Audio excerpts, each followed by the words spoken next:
আলহামদুলিল্লাহ, আল্লাহ তাআলার অশেষ মেহেরবানি, যিনি আমাদেরকে জুমার নামাজ আদায়ের জন্য মসজিদে আসার, জুমা পূর্ববর্তী কিছু দ্বীনি আলোচনা শোনার জন্য আগে আগে আসার তৌফিক দিয়েছেন। শুকরিয়া আদায় করব আলহামদুলিল্লাহ।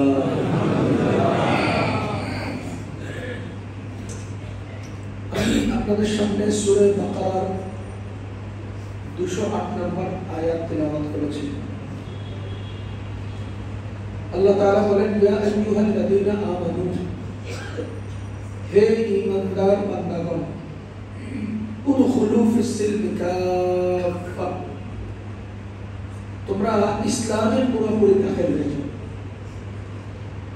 ইসলামে পুরোপুরি দাখিল হয়ে যাও। ওয়ালা তাত্তাবিউ খুতুওয়াতিশ শাইতান, আর শয়তানের পথগুলো অনুসরণ করো না। ইন্নাহু লাকুম আদুউম মুবিন, নিশ্চয়ই শয়তান তোমাদের সুস্পষ্ট শত্রু। ইয়া আইয়ুহাল্লাযীনা আমানু, আল্লাহ তাআলা কত সুন্দর করে আমাদেরকে ডেকেছেন। ইয়া আইয়ুহাল্লাযীনা আমানু, হে ঈমানওয়ালারা। ঈমান অল্প আছে না বেশি আছে সেটা নয়, ঈমান তোমার কাছে থাকলেই তোমার জন্য এই সম্বোধন। যেসব মানুষের কাছে ঈমান আছে তাদেরকে আল্লাহ সম্বোধন করছেন উদখুলু ফিস-সিলমি কাফা, তোমরা মুসলমান হয়ে যাও পুরোপুরি। আরেক আয়াতে আল্লাহ তাআলা বলেন, ইয়া আইয়ুহাল্লাযীনা আমানুত্তাকুল্লাহা হাক্কা তুকাতিহ, হে ঈমানদার বান্দারা, তোমরা আল্লাহকে ভয় করো।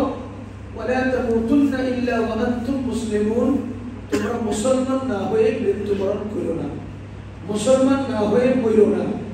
কি চমৎকার নির্দেশনা! মুসলমান না হয়ে মরো না, এক আয়াতে বললেন।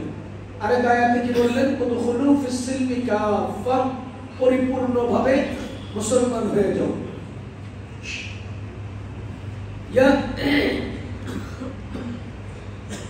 এখন প্রশ্ন হলো, ইয়া আইয়ুহাল্লাযীনা আমানু, ঈমানওয়ালাদেরকে আল্লাহ সম্বোধন করছেন মুসলমান হওয়ার জন্য। ঈমানওয়ালাদেরকে মুসলমান হওয়ার জন্য বলছেন। আমরা যারা ঈমানদার, আমরা কি মুসলমান না? আমরা যারা ঈমানদার, আমরা মুসলমান না? তো মুসলমান হলে আবার মুসলমান হওয়ার জন্য নির্দেশ আসবে কেন? মুসলমান হলে মুসলমান হওয়ার নির্দেশ আসবে কেন? ওই যে নির্দেশ হলো ফিস-সিলমি কাফা, পূর্ণ মুসলমান হও, মুসলমানের পরিপূর্ণ গণ্ডিতে চলে আসো। এখানে একটা প্রাসঙ্গিক কথা অবশ্যই বলতে হয়, ঈমান আর ইসলাম এক জিনিস না, এটা আলাদা জিনিস। ঈমান বলা হয়, ঈমান হলো মনের কাজ, আর ইসলাম হলো অঙ্গ প্রত্যঙ্গের কাজ। ইসলাম আদায় হয় অঙ্গ প্রত্যঙ্গ দ্বারা, ঈমান অর্জন হয় মনের দ্বারা। আল্লাহ মনে ঈমানওয়ালাদেরকে, অঙ্গ প্রত্যঙ্গে ইসলামওয়ালা হতে নির্দেশ দিয়েছেন। ইয়া আইয়ুহাল্লাযীনা আমানু, হে মনে ঈমানওয়ালারা, উদখুলু ফিস-সিলমি কাফা, অঙ্গ প্রত্যঙ্গকে ইসলামের মধ্যে দাখিল করে ফেলুন। ঈমান আর ইসলাম দুই জিনিস। এজন্যই জিবরীল আলাইহিস সালাতু ওয়াস সালাম রাসূল করিম সাল্লাল্লাহু আলাইহি ওয়াসাল্লামকে একবার 5টা প্রশ্ন করেছিলেন। হাদিসে জিবরীল আমরা জানি, নবীজির কাছে জিবরীল আলাইহিস সালাম আসলেন, এসে নবীজির হাঁটুর সাথে হাঁটু লাগিয়ে বসলেন এবং রানের উপরে 2 হাত রেখে মনোযোগ সহকারে নবীজির দিকে তাকালেন। এরপরে 5টা প্রশ্ন করলেন। প্রথম প্রশ্ন ছিল, ইয়া রাসূলুল্লাহ মাল ইসলাম, ইসলাম কি জিনিস? নবীজি বলেন, আন তুকিমাস সালাহ, তুমি নামাজ কায়েম করবা, ওয়া তুতিয়াস যাকাত, তুমি যাকাত আদায় করবা, ওয়া তাসুমা রমাদান, রমজানে রোজা রাখবা, ওয়া তাহুজ্জাল বাইত, কাবা শরীফে হজ করবা, ইন ইসতাতা'তা ইলাইহি সাবিলা, যদি কাবায় যাওয়া তোমার জন্য সহজ হয়। এরপরে জিজ্ঞেস করলেন, ইয়া রাসূলুল্লাহ মাল ঈমান, ঈমান কাকে বলে? রাসূলুল্লাহ সাল্লাল্লাহু আলাইহি ওয়াসাল্লাম বলেন, আন তুমিনা বিল্লাহ ওয়া মালাইকাতিহি ওয়া কুতুবিহি, তার অর্থ হলো তুমি আল্লাহর উপর বিশ্বাস করবা, মালায়েকা এবং কিতাবগুলোর উপরে, নবীগণের উপরে বিশ্বাস রাখবা। এই দুই সুয়াল দ্বারা মুহাদ্দিসিনে কেরাম বলেন, দেখো যদি ইসলাম আর ঈমান এক হতো তো জিবরাইল ইসলামের মধ্যেই ঈমানের খবর নিতেন, ঈমানের মধ্যেই ইসলামের খবর নিতেন, ইসলামকে আলাদা আর ঈমানকে আলাদা প্রশ্ন করতেন না। যেহেতু ইসলাম আলাদা প্রশ্ন করেছেন, ঈমান আলাদা প্রশ্ন করেছেন, সেহেতু ইসলাম আর ঈমান আলাদা। মুফতি শফি রাহমাতুল্লাহি আলাইহি তাফসীর মাআরিফুল কুরআনে লিখেন যে ঈমান অঙ্গ প্রত্যঙ্গ, ঈমান অন্তর থেকে শুরু হয়, অঙ্গ প্রত্যঙ্গে দিয়ে শেষ হয়, আর ইসলাম অঙ্গ প্রত্যঙ্গ থেকে শুরু হয়, অন্তরে গিয়ে শেষ হয়। যার কাছে, যার অন্তরে ঈমান আছে কিন্তু শরীরে ইসলাম নাই, বাহিরে ইসলাম নাই, জগতে ইসলাম নাই, সেই লোকটারে মুসলমান, সেই লোকটা আল্লাহর কাছে গ্রহণযোগ্য নয়। আর যে লোকের বাহিরে ইসলাম আছে, অঙ্গ প্রত্যঙ্গে ইসলাম আছে কিন্তু অন্তরে ঈমান নাই, সেটাও আল্লাহর কাছে গ্রহণযোগ্য নয়। ভিতরে ঈমান আছে কিন্তু বাহিরে ইসলাম নেই, এদেরকে বলা হয় কাফের। বাহিরে ইসলাম আছে কিন্তু ভিতরে ঈমান নাই, এদেরকে বলা হয় মুনাফিক। যাদের বাহিরে ইসলাম আছে কিন্তু ভিতরে ঈমান নেই, এদেরকে বলা হয় মুনাফিক। এরা ঈমানদারের কাছে গিয়ে ঈমানদার সাজে, বেঈমানের কাছে গিয়ে বেঈমান সাজে। এরা ইবাদত করে একটা কিনারা, একটা প্রান্তে। আল্লাহ তাআলা এদের ব্যাপারে বলেন, ওয়া মিনান নাসি মান ইয়াবুদুল্লাহ আলা হারফ, একটা কিনারা, একেবারে সীমানার শেষ মাথায় দাঁড়িয়ে ইবাদত করে, ইসলাম পালন করে। এরপরে ফাইন আসওয়াবাহু খায়রুন, যদি ইসলামে ভালো কিছু অর্জন হয়, ইতমাআন্না ফি কলবি, মনে মনে খুব পরিতৃপ্ত অনুভব করে। ওয়াইন আসওয়াবাতহু ফিতনাতুন, আর যখন কোনো মুসিবত আসে, ইনকালাবা আলা ওয়াজহি, লাফ দিয়ে সে অন্যদিকে ছুটে চলে যায়। তাহলে তারা ইসলামের পুরো ভিতরে ঢুকে ইসলাম পালন করে না, একদম ইসলামের শেষ মাথায় সীমানায় গিয়ে ইসলাম পালন করে, একেবারে সীমানায় গিয়ে ইসলাম পালন করে। যখন ইসলামে ভালো কিছু অর্জন হয় তখন বলে, ও গরুর গোশত আজকে খাইছি। আর যখন কোনো মুসিবত হয় তাই আমি গরুর গোশতের দরকার নাই, নিজে বাঁচি। আল্লাহ তাআলা বলছেন ইনকালাবা আলা ওয়াজহি, সে রীতিমতো দৌড়ে পালায়। তো যারা ইসলাম আছে ঈমান নাই, এরা হলো মুনাফিক। আর যাদের ঈমান আছে ইসলাম নাই, দেখেন কোরআনে আল্লাহ বলেছেন, ওয়া মিনান নাসি মান ইয়াকুলু আমান্না বিল্লাহ, কিছু কিছু মানুষ বলে আমরা আল্লাহকে বিশ্বাস করি, ওয়া বিল ইয়াউমিল আখির, আমরা পরকালেও বিশ্বাস করি। তো ঈশ্বরকে বিশ্বাস করে, নরকাল স্বর্গকেও বিশ্বাস করে, ওয়া মা হুম বিমুমিনিন, আল্লাহ বলেন এরা ঈমানদার না। তো যারা ঈমানদার না, তাদের পরিচয় কি? কাফের।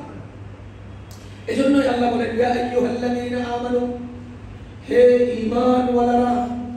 বলেন তো ঈমান কিসের কাজ? মনের কাজ। হে মনে ঈমানওয়ালারা, উদখুলু ফিস সিলমি কাফা, বাহির জগৎটাকে ইসলাম বানায় ফেলো, পুরা ইসলামের ভিতরে দাখিল হয়ে যাও। ঈমানদার ইসলামের ভিতরে দাখিল না হলে আল্লাহর কাছে সে গ্রহণযোগ্যতা পাবে না। অন্য আয়াতে যে আল্লাহ বললেন, লা তামুতুন্না ইল্লা ওয়া আনতুম মুসলিমুন, মুসলমান না হয়ে মৃত্যুবরণ কইরো না। আরে মুসলমান না হয়ে কইরো না, আমরা কি নিজেরা নিজেরা মরি? বুঝতেছেন কি? বলেন তো, আমরা কি নিজেরা মরি না আল্লাহ মারেন? আমরা কি মরে যাই না আল্লাহ নিয়ে যান? এখন নিয়ে যান কে? কখন? 2024 সালের ডিসেম্বরের 30 তারিখ। কখন? যিনি নেন তিনি জানেন, যিনি নিয়ে যান তিনি জানেন কবে নেবেন। কিন্তু তিনি আমাকে নির্দেশ কেন দিলেন যে তুমি মৃত্যুবরণ করো না মুসলমান না হয়ে? আমি যদি নিজে মৃত্যুবরণ করতাম তাহলে আমাকে বলতেন যে তুমি কিন্তু মৃত্যুবরণের আগে মুসলমান হও, আর মুসলমান না হয়ে মৃত্যুবরণ করো না। কখন মৃত্যুবরণ করবো সেটা আমি জানি না, অথচ তিনি আমার বলেন যে মুসলমান না হয়ে করো না। এটা কেমন কথা? আমরা তো মরি না, আমাদেরকে তিনি নিয়ে যান। এই প্রশ্নের কি জবাব? এই প্রশ্নের জবাব হলো, আপনারা বলেন, এটা বোঝার জন্য একটা উদাহরণ দিই। বলেন তো, শবে কদর কোন রাত্রে হয়? 27 তারিখ, 27 রাত্রি, 25 রাত্রি, 23 বেজর রাত্রি, যে কোনো একটা তো আমরা জানতাম না, নবীজি বলে দিয়েছেন। কেন কেন আমরা 27 তারিখ, 29 তারিখ, 25 তারিখ, 23 তারিখ, কোন তারিখে শবে কদর জানি না কেন? এটা বোঝার জন্য আবার আরেকটা উদাহরণ দিই। মনে করেন আমাদের এলাকার গণ্যমান্য কোনো ব্যক্তি, চেয়ারম্যান সাহেব বা এমপি সাহেব বা কোনো একজন গণ্যমান্য ব্যক্তি ঘোষণা দিয়েছেন যে সকাল 10টা থেকে 11টার মধ্যে যে কোনো 10 মিনিট 500 টাকা করে বিতরণ করা হবে, যারা নেবেন নিয়ে যান। বলেন তো কয়টা থেকে কয়টা? 10টা থেকে 11টা। কত মিনিট? যে কোনো 10 মিনিট। এখন প্রথম 10 মিনিটে হতে পারে, দ্বিতীয় 10 মিনিটে হতে পারে, লাস্টের 10 মিনিটে হতে পারে। এবার আপনি বলেন, যে ব্যক্তি এই 500 টাকার আগ্রহী গ্রহণ করতে চায়, এই ব্যক্তি প্রথম 10 মিনিট থেকে চলে গেলে না পাওয়ার সম্ভাবনা আছে না নেই? এই ব্যক্তি প্রথম 10 মিনিটের পরে আসলে না পাওয়ার সম্ভাবনা আছে না নেই? এই ব্যক্তি লাস্টের 10 মিনিটে আসলেও না পাওয়ার সম্ভাবনা আছে, শেষের 10 মিনিট আগে চলে গেলেও না পাওয়ার সম্ভাবনা আছে। তো সবচেয়ে সম্ভাবনাময় পাবেই কে? যে পুরো 1 ঘন্টা লাইনে থাকবে। যে পুরো 1 ঘন্টা লাইনে থাকবে সে কি করবে? নিশ্চিত পাবে। তো আল্লাহ তাআলা সবে কদরকে 21 দিবেন না 23 দিবেন, 23 দিবেন না 25 দিবেন, 25 দিবেন না 27 দিবেন, 27 দিবেন না 29 দিবেন, এটা নিশ্চিত বলেন নাই। কি বলছেন? এই 10 দিনের যে কোনো এক বাইজো রাত্রিতে দিয়ে দেবেন। এবার বলেন বুদ্ধিমান কে? যে 27 তারিখে আসবে সে, না যে শুরু থেকে লাইনে থাকবে সে? এই জন্যই আল্লাহ তাআলা এটাকে ঘোষণা করে আমাদেরকে জানান নাই, কারণ আমরা যেন 20 তারিখ থেকে 30 তারিখ পর্যন্ত পুরোটাই লাইনে ইতিকাফ করে আল্লাহ ওই সবে কদরের মর্যাদা অর্জন করতে দিই। যদি তা না হতো তাহলে তো 27 তারিখে আমরা সব চলে আসতাম। 27 তারিখে আল্লাহ দিবেন বলছেন, আমরা 25 তারিখে আসতাম। আল্লাহকে 25 তারিখে দিবেন বলছেন, কবে দিবেন বলছেন? যে কোনো বেজর রাত্রিতে। এক বেজর রাত্রি কোনটা? তুমি যদি একটা বাদ দাও বঞ্চিত হওয়ার সম্ভাবনা আছে, একটাও যদি বাদ দাও বঞ্চিত হওয়ার সম্ভাবনা আছে। সুতরাং ওই ব্যক্তি তো বুদ্ধিমান, যেই ব্যক্তি পুরো সময় লাইনে থাকবে। কোন টাইমে দিবেন আপনি? দিবেন ওয়াদা করেছেন, আমি কোন টাইম লাইনে, আপনি আমার না দিয়ে যাবেন, আমি না পেয়ে যাবো। ঠিক তেমনি ভাবে আমার আল্লাহ মানুষের মৃত্যুর খবর বলেন নাই, কিন্তু মৃত্যু তার হাতে রেখেছেন। আবার নির্দেশও দিয়েছেন মুসলমান না হয়ে মরো না। কেন জানেন? যদি আমাদেরকে বলে দিতেন 2024 সালের ডিসেম্বরের 30 তারিখে তোমার মরণ হবে, ডিসেম্বরের 31 তারিখে তোমার হবে, জানুয়ারির 3 তারিখে আরেকজনের হবে, 2025 সালের জানুয়ারির 25 তারিখে আরেকজনের হবে, যদি এভাবে আল্লাহ সবাইকে ঘোষণা করে দিতেন না, তো আমরা সবাই কি করতাম জানেন? আটকা মৌলবী হয়ে যেতাম, আটকা ইবাদত গুজার হয়ে যেতাম। হঠাৎ করে আমরা বুজুর্গ হয়ে যেতাম। আমরা সারা জীবন চুরি, ডাকাতি, বাটপারি, আওয়ামী লীগ সব করতাম। কইরা ঢাক করে করোনার 3 দিন আগে কাবা শরীফে যাইয়ে কাবার গিলাম ধরে বলে দিতাম আল্লাহ ও আল্লাহ ও আল্লাহ ও আল্লাহ সব করে বলে দিতাম। আল্লাহর কাছে 3 দিন না মুসলমান পছন্দ না। কথা কি বুঝতেছেন?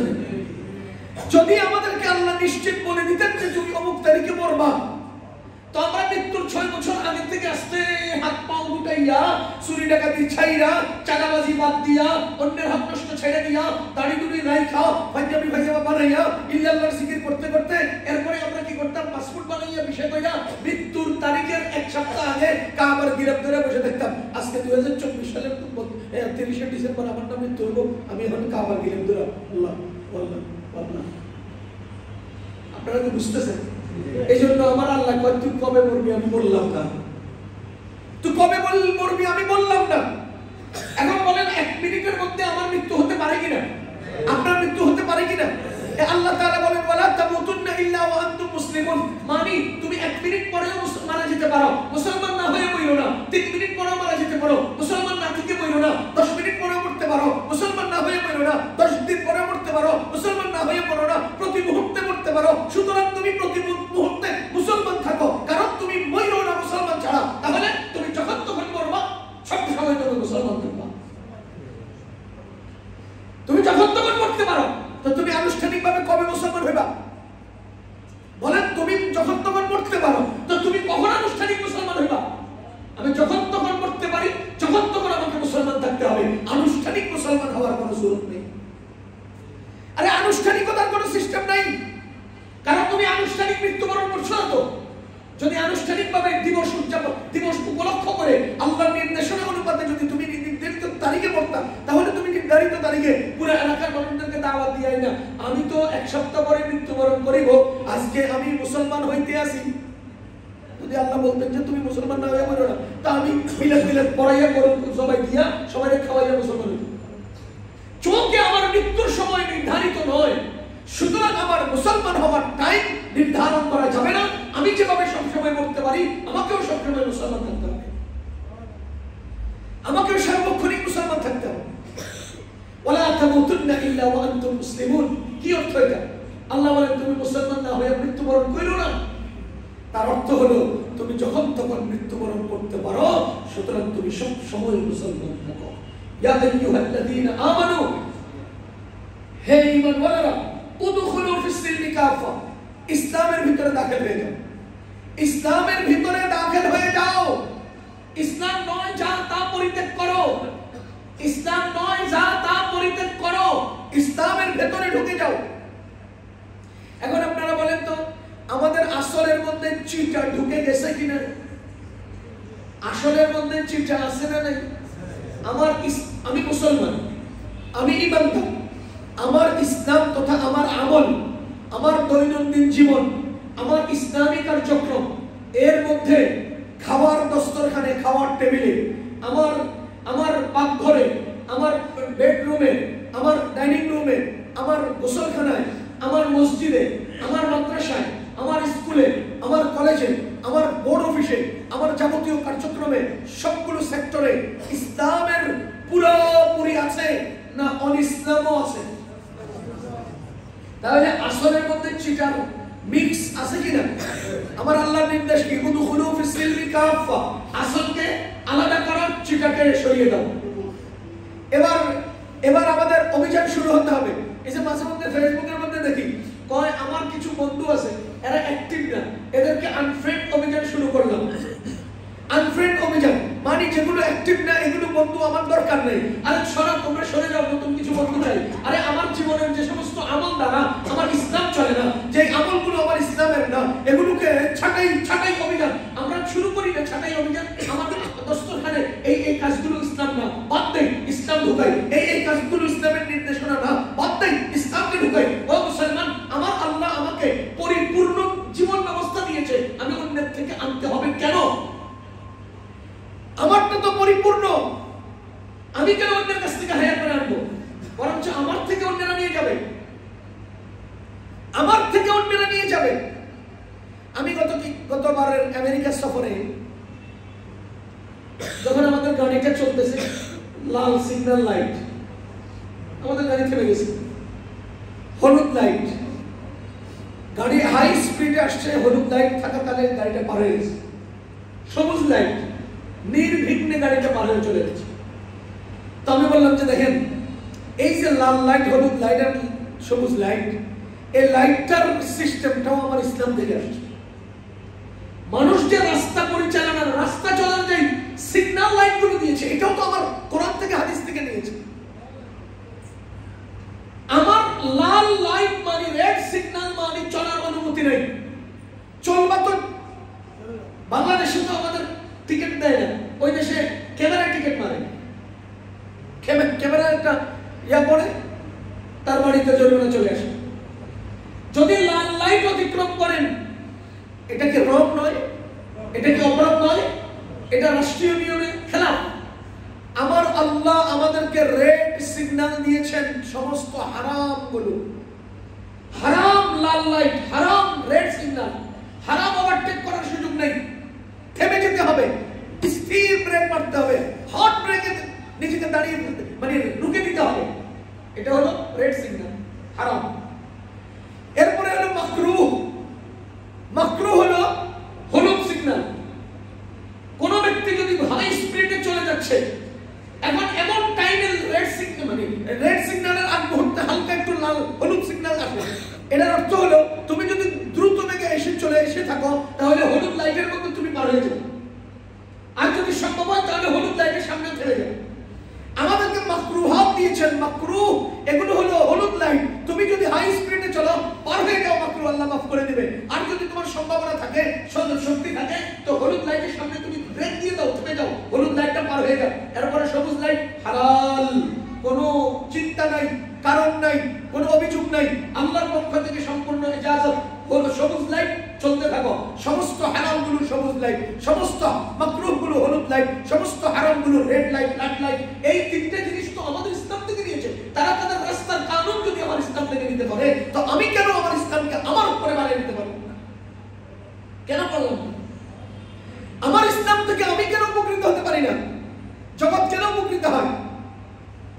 আফসোস লাগে। যেসব সিস্টেমের মধ্যে মানুষ ক্ষতিগ্রস্ত হয়, কারণ মানুষের বানানো নিয়মে মানুষ উপকৃত হয়, ক্ষতিগ্রস্ত হয়, আর আল্লাহর দেওয়া নিয়মে মানুষের কোনো ক্ষতির সম্ভাবনা নাই। দেখেন, আমি একটা উদাহরণ দিই তো বুঝবেন যে মানুষের বানানো নিয়মে মানুষ কিভাবে ক্ষতিগ্রস্ত হয়। বর্তমান পৃথিবীতে দুইটা অর্থনীতি চালু আছে। একটা অর্থনীতির নাম পুঁজিবাদী অর্থনীতি, আর একটা অর্থনীতির নাম সমাজবাদী অর্থনীতি। একটা প্রভাবিত আমেরিকা থেকে আর একটা প্রভাবিত রাশিয়া থেকে।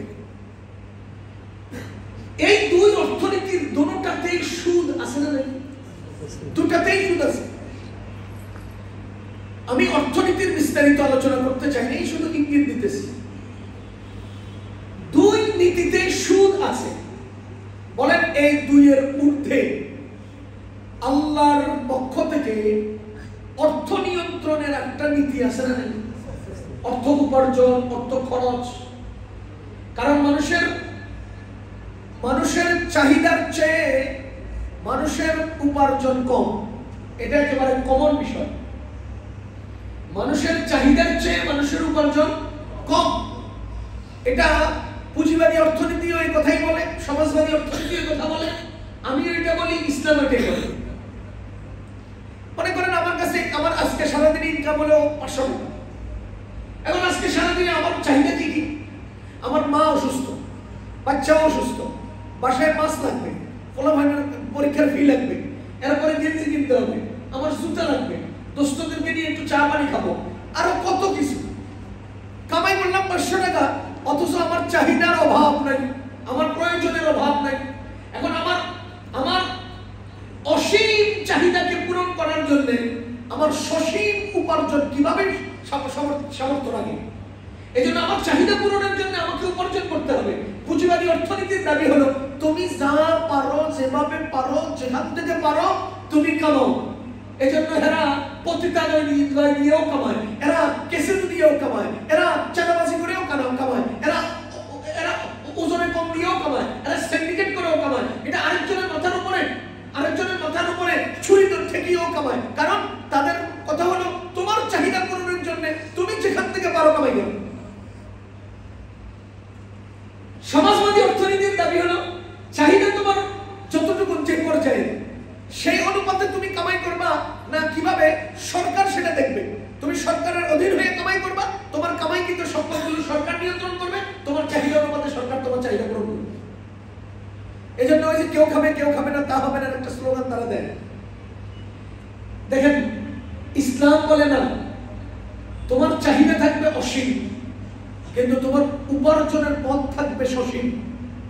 তুমি কিভাবে উপার্জন করবা আর কিভাবে খরচ করবা, কোন কোন চাহিদাগুলো পূরণ করবা আর কোন কোন চাহিদাগুলোকে তুমি কন্ট্রোল করবা, এটা সম্পূর্ণ এই সম্পদ এবং জগতের মালিকের ইচ্ছা অনুমতি হতে হবে।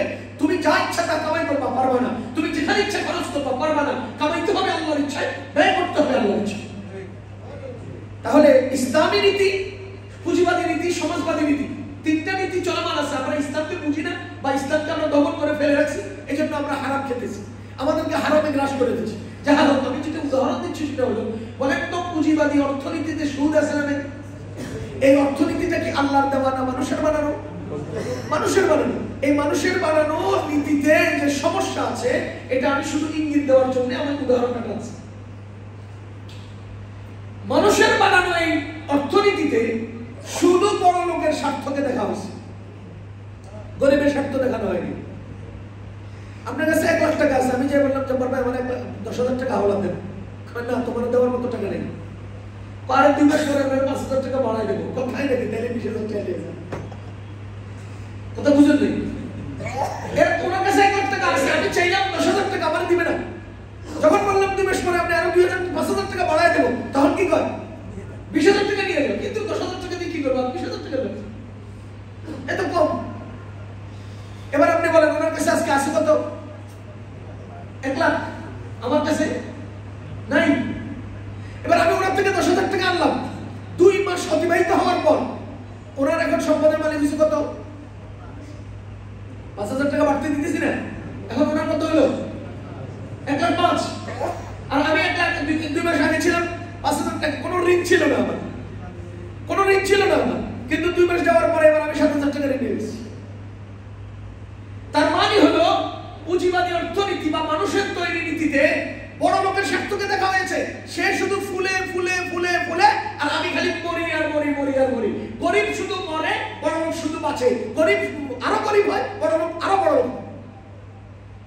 এই জন্য মানুষের বানানো নীতিতে মানুষ ক্ষতিগ্রস্ত, আল্লাহর দেওয়া নীতিতে মানুষ উপকৃত। যখন সমাজ, যেমন পুঁজিবাদী অর্থনীতির দাবি হলো সম্পদ তোমার, তুমি যা মন চাই করো, কারে দিবার অধিকার মানে কাউকে দেওয়ার এখতিয়ার তোমার, দিলে দিলে না দিলে নেই। আর সমাজবাদী অর্থনীতির দাবি হলো কেউ খাবে কেউ খাবে না, তা হবে না, সবাই ভাগ করে উঠে গেল। আমার ইসলাম কি বলে জানেন? ইসলাম বলে সম্পূর্ণ সম্পদের মালিক তুমি নাও, আবার সম্পূর্ণ সম্পদ তুমি বন্টন করবে সেটাও নয়। তুমি একটা পরিমিত সম্পদের মালিক হলে, 1 বছর অতিবাহিত হলে সেখান থেকে প্রতি 40-এ 1 টাকা গরিবকে দিতে হবে। তুমি 39 টাকার মালিক, 1 টাকার মালিক গরিব। তুমি নাও সম্পূর্ণ সম্পদের মালিক, আবার তুমি নাও সবগুলো সম্পদের লোকে বন্টন করে দিবা। কি চমৎকার ইনসাফ ভিত্তিক বন্টন!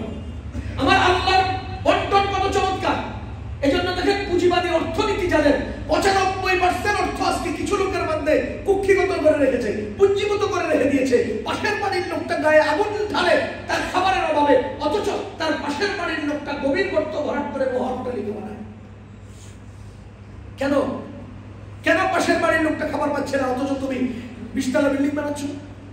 তার কারণ হলো সম্পদ আমার, হ্যাঁ আমি দিলাম না। আর আমার ইসলাম কি বলে? সম্পদ তোমার কত?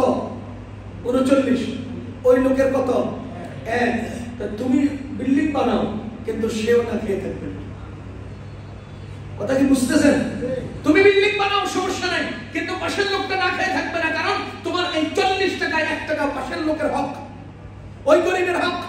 এই গরিব গায়ে আগুন লাগিয়ে আত্মহত্যা করবে না, খাবারের অভাবে সে ছুরি হাতে রাস্তায় নামবে না, কারণ তোমাকে যে সম্পদ আল্লাহ দিয়েছেন, এই সম্পদের প্রতি 40-এর 1 ওই গরিবকে দিতে হবে, এটা তার হক। তুমি সম্পূর্ণ সম্পদের মালিক নাও, আবার সম্পূর্ণ সম্পদ সরকারকে দিয়া সবাই বন্টন করে দিবে, সেটা হলো আমার আল্লাহর নীতিতে মানুষের নিরাপত্তা, মানুষের বানানো নীতিতে মানুষের বিপদ। আরে ইসলাম সুদকে হারাম করেছে, ইসলাম ব্যবসাকে হারাম করেছে। সুদ কি করে? ওই যে সুদ মানুষকে মারে। আর ব্যবসা কি করে?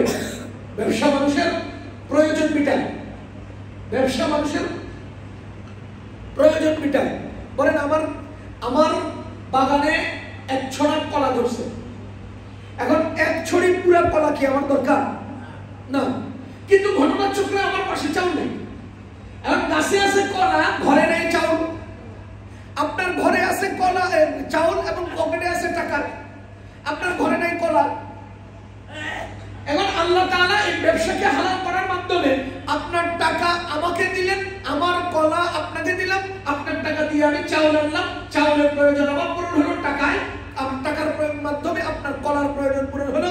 এই যে ব্যবসার মাধ্যমে এক একজনের এক একটা প্রয়োজন পূরণ হয়, চরকার মতো ঘুরতে থাকে। আর আমার প্রয়োজন আমারটা মিটে টাকার দ্বারা, আপনার প্রয়োজন আপনারটা মিটে আমার বস্তুর দ্বারা। ব্যবসায় কি করেছে? আল্লাহ হালাল করেছেন। ব্যবসার মাধ্যমে মানুষের প্রয়োজন মিটে। আপনার কাছে টাকা আছে, কলা নেই, আমার কাছে কলা ধরছে, টাকা নেই। এখন আমি কলা দিলাম, টাকা নিলাম, আমার বাড়িতে চাউল নেই, আমি টাকা দিলাম, চাউল নিলাম। ওই আপনার বাড়িতে ডাউল নেই, আপনি টাকা দিয়ে ডাল আনলেন। আরেকজনের বাড়িতে চিনি নেই, হ্যাঁ ওই টাকাটা দিয়ে চিনি আনলো। ব্যবসার মাধ্যমে প্রয়োজন মিটে, চাহিদা মিটে। আর সুদের মাধ্যমে, সুদের মাধ্যমে গরিব আরো গরিব হয়, মরা আরো মরে, বড় লোক আরো বড় লোক হয়। এজন্য বলছি আল্লাহ তাআলা বলেন, ইয়া আইয়ুহাল্লাযীনা আমানু, হে ঈমানওয়ালারা, উদখুলু ফিস-সিলমি কাফা, ইসলামের পরিপূর্ণভাবে দাখিল হও। কারণ ইসলাম পরিচ্ছন্ন, পরিপূর্ণ এবং নিরাপদ। বলেন, ইসলাম পরিচ্ছন্ন, পরিপূর্ণ এবং নিরাপদ জীবন ব্যবস্থাকে বলে। আর ইসলাম পরিপূর্ণ এটা আমার কথা নয়, আল্লাহ সূরা মাঈদায় বলেছেন, আল-ইয়াউমা আকমালতু লাকুম দীনাকুম, তোমাদের দ্বীনকে আমি আজকে পরিপূর্ণ করে দিয়েছি। ইসলাম আল্লাহ দিয়েছেন, দিন আল্লাহ দিয়েছেন। আরে আধুরা দিন আমাকে দেন নাই, আরে লেংড়া দিন আমাকে দেন নাই, আরে খোড়া দিন আমাকে দেন নাই, অসম্পূর্ণ দিন দেন নাই। আল ইয়াউমা আকমালতু লাকুম দীনাকুম, আমি আল্লাহ তোমাদেরকে এই দিন পরিপূর্ণ করে দিয়েছি। এক বিন্দু পরিমাণ জায়গা নেই যেখানে ইসলাম কথা বলে নাই। এখন আমার পরিপূর্ণ জীবন ব্যবস্থা, জীবন নীতি থাকা সত্ত্বেও আপনি অন্যের কাছ থেকে হায়ার করে আনতে হবে কেন? তারটা তো পূর্ণ নয়।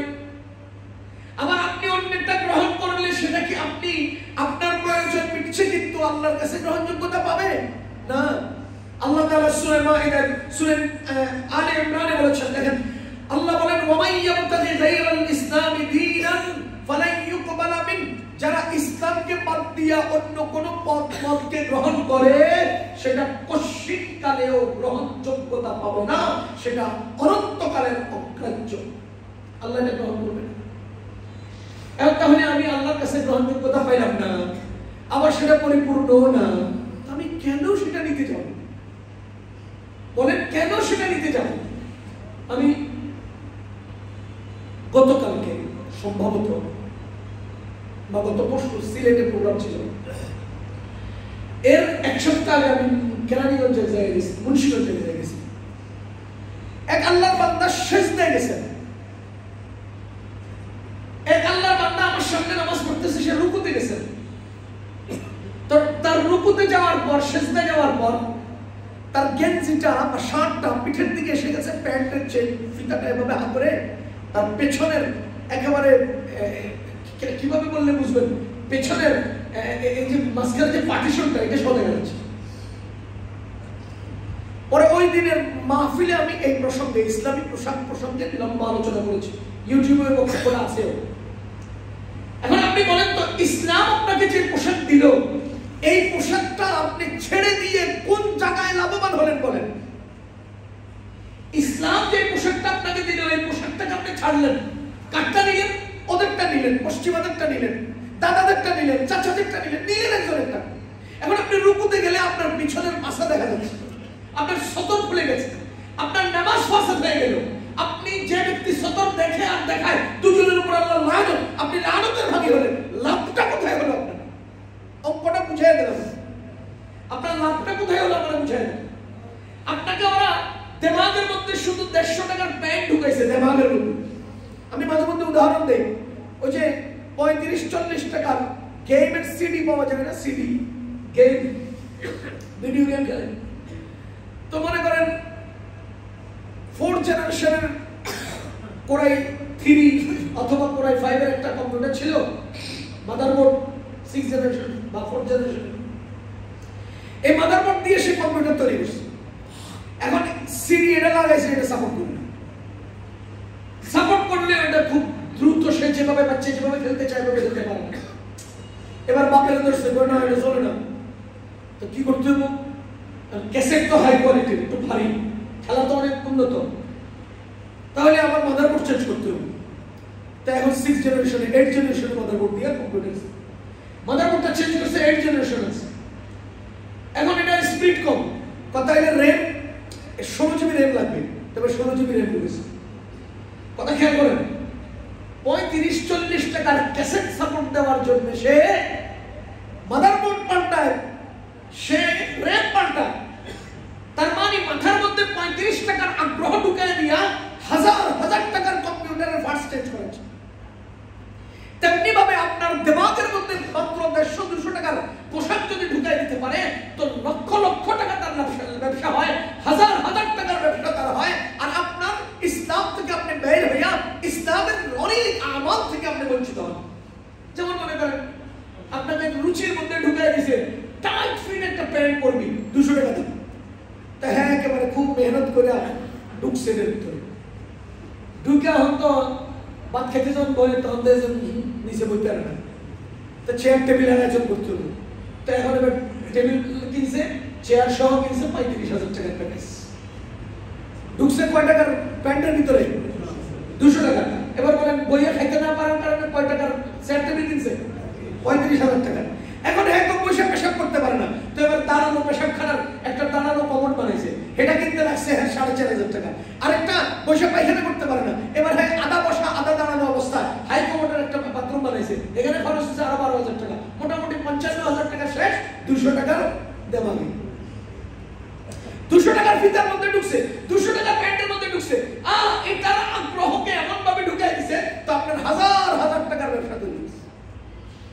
আপনি কি করলেন?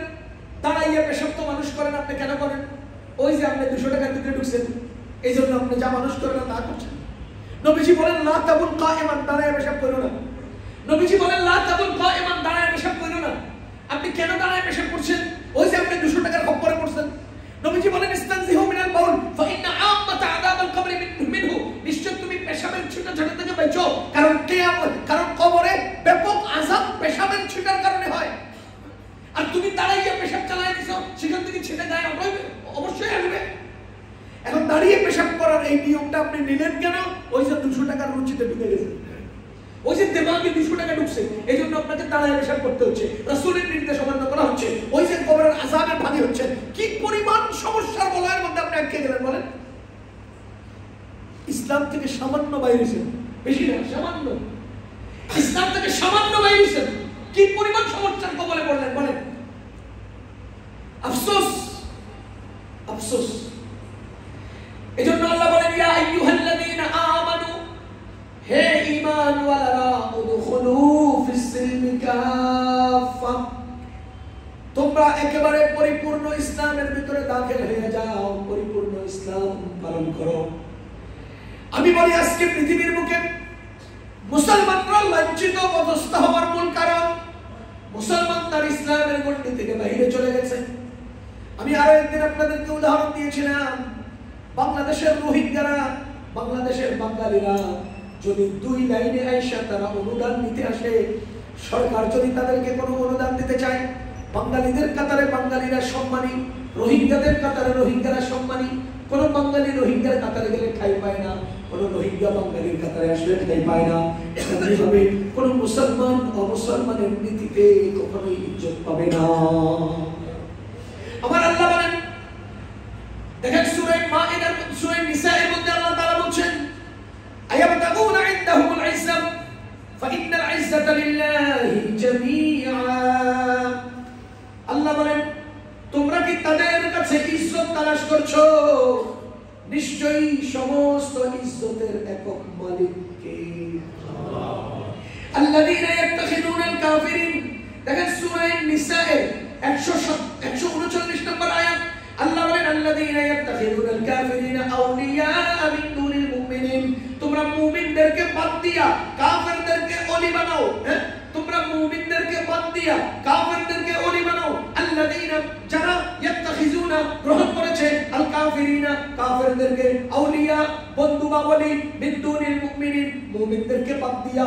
এরপরে আল্লাহ জিজ্ঞেস করেন আয়াবতাগুনা ইনদাহুমুল ইজ্জা, কাফেরদের কাছে যাইয়া তুমি ইজ্জত তালাশ করো। আরে ফাইন্নাল ইজ্জাতা লিল্লাহি জামিআ, নিশ্চয়ই সমস্ত ইজ্জতের একক মালিক হলেন আল্লাহ। সূরা সাফফাতের মধ্যে আল্লাহ তাআলা কি বলেন? সুবহান রাব্বিকা রাব্বিল ইজ্জা, ইজ্জতের রব কে? সুবহান রাব্বিকা রাব্বিল ইজ্জা, ইজ্জতের রব হলেন তিনি, ইজ্জতের মালিক হলেন তিনি। অথচ আমরা ওই 200 টাকার প্যান্টের মধ্যে ঢুকে ইজ্জত খুঁজি, অথচ আমরা কাফেরদের কালচারের মধ্যে ইজ্জত খুঁজি। না না না, আজকে থেকে সিদ্ধান্ত গ্রহণ করেন যে আমি আমার জীবনে, আমার মরণে, আমার ঘরে, আমার দুনিয়ায় আমি ইসলামকেই প্রতিষ্ঠিত করব। ইসলাম ছাড়া আমার জীবনে যা কিছু আছে সব কিছুকে ছাঁটাই শুরু করব। আমরা ইসলাম বাদে অন্যগুলোর ছাঁটাই অভিযান শুরু করব ইনশাআল্লাহ। বলেন ইনশাআল্লাহ। যেখানে ইসলাম থাকবে না সেখানে কিছু তো থাকবে। বলেন ইসলাম না থাকলে কিছু তো থাকবে। তো যে কিছু থাকবে এগুলো কি ইসলাম না বিদআত না শিরক না রুসুমাত না কুফরি না শিরকি না অন্যান্যদের না অন্যদের আবর্জনা? এই আবর্জনা আপনার জীবনে থাকবে কেন? কেন কেন আপনার ইসলাম বাদ দিয়ে অন্য কিছু আপনার জীবনে আসবে কেন? ভাই সিদ্ধান্ত নেন, সিদ্ধান্ত নেন। এখন বলবেন যে হুজুর আমার কাছে তো থার্মোমিটার নাই, আমি তো এমন যন্ত্র নেই যেটা ধরলে আমি ইসলাম কোনটা ইসলাম না কোনটা বের করতে পারবো। ওই তো পারি না, আমার তো যোগ্যতা নাই। এখন কোন আয়না যন্ত্র থাকতো যে আমি এভাবে ধরতাম আমার এই পানি।